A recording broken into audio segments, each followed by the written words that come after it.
Donc, jusqu'à maintenant, on a mis l'accent sur la croissance économique extensive, la croissance économique intensive. Maintenant, on va passer à la croissance équilibrée, la croissance déséquilibrée. Alors, la croissance économique équilibrée, la croissance économique déséquilibrée. Ce sont deux types qui sont rarement utilisés par rapport à la croissance intensive extensive, mais quand même, il faut avoir une idée sur ces deux types. La croissance économique équilibrée, équilibrée pourquoi? Parce que c'est une croissance qui est régulière. Je vais expliquer par la suite, ça signifie quoi? Régulière. Par contre, la croissance déséquilibrée, c'est une croissance économique qui est irrégulière. C'est une croissance, en ce qui concerne la croissance équilibrée, c'est une croissance qui est accompagnée par de nombreux équilibres économiques. Par contre, la croissance économique déséquilibrée, c'est une croissance qui est accompagnée par plusieurs déséquilibres. Il y a une croissance, mais il y a plusieurs déséquilibres économiques. C'est bon? Il y a d'autres définitions au terme équilibré et déséquilibré, mais c'est la définition la plus utilisée ou bien la plus commune. J'explique plus. Donc, la croissance économique régulière, c'est une croissance qui varie autour des mêmes taux, qui ne change pas beaucoup. Et c'est une croissance qui est relativement constante et surtout importante. Je vais donner des exemples pour comprendre plus. C'est une croissance aussi qui est accompagnée par des équilibres économiques. Donc, on a une croissance, on a peut-être un taux d'inflation qui est bien maîtrisé, on a un taux de chômage qui est bas, et ainsi de suite. Par contre, la croissance déséquilibrée et régulière, c'est une croissance qui est instable. Parfois, il est en hausse, parfois, il est en baisse, et ainsi de suite. Donc, on ne peut pas prédire, on ne peut pas anticiper cette croissance économique. D'accord? Par contre, la croissance régulière, c'est une croissance qui est connue dès le début de l'année. On dit que, par exemple, l'année 2021, ce pays va avoir une croissance importante. D'accord?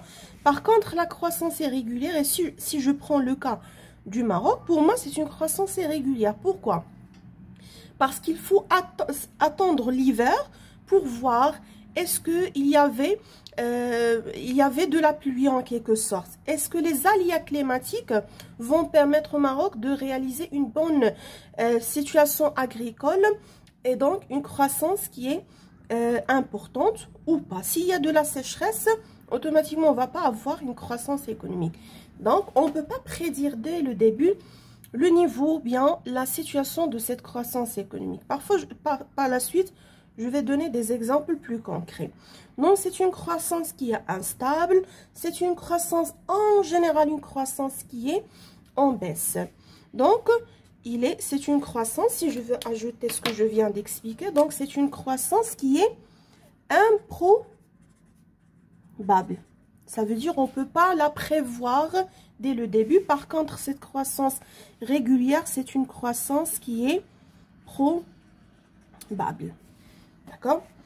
Et bien évidemment, et contrairement à la croissance équilibrée, la croissance déséquilibrée, c'est une croissance qui est accompagnée par de nombreux déséquilibres économiques, peut-être une inflation qui est trop élevée, ou là très élevée au moins, élevée.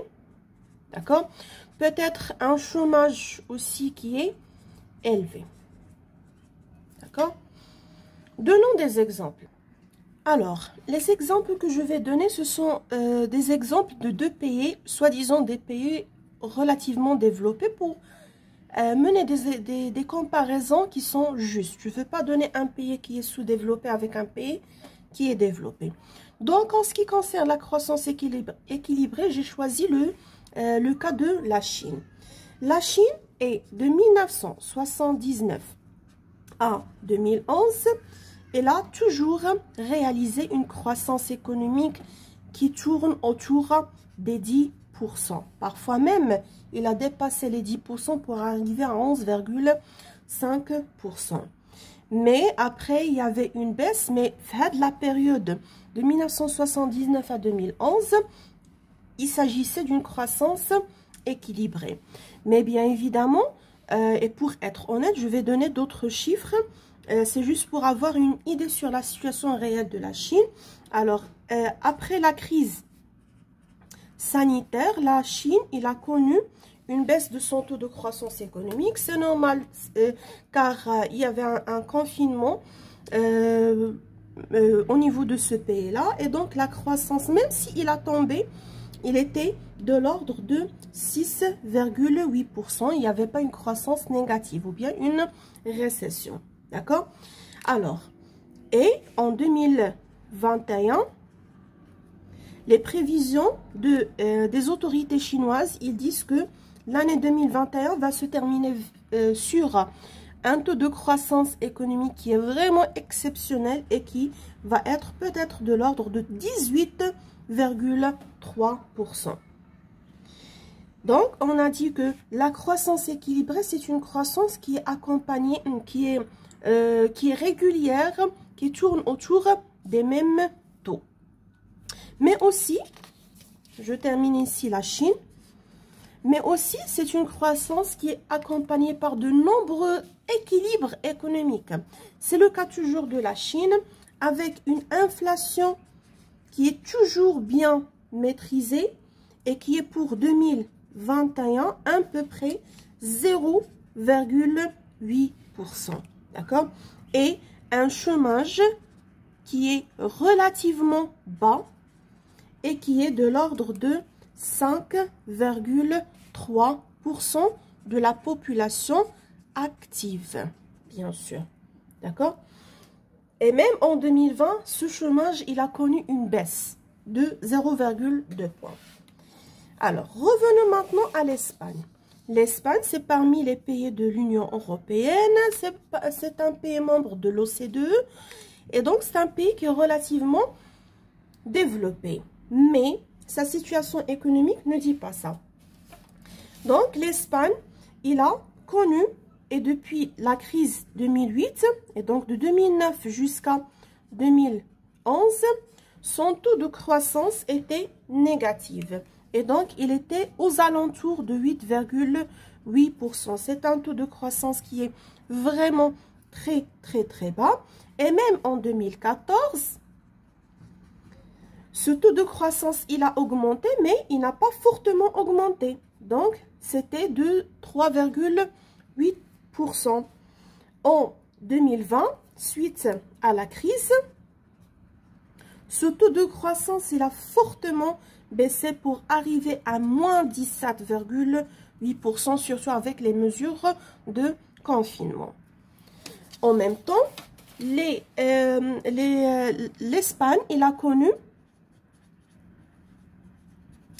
des déséquilibres économiques qui sont très importants, notamment avec son taux de chômage qui est toujours en hausse. C'est parmi les taux de chômage les plus élevés de l'Union européenne. Par exemple, en 2013, son taux de chômage il a frappé des taux records pour arriver à 26,9% de la population active. C'est vraiment beaucoup pour un pays soi-disant développé.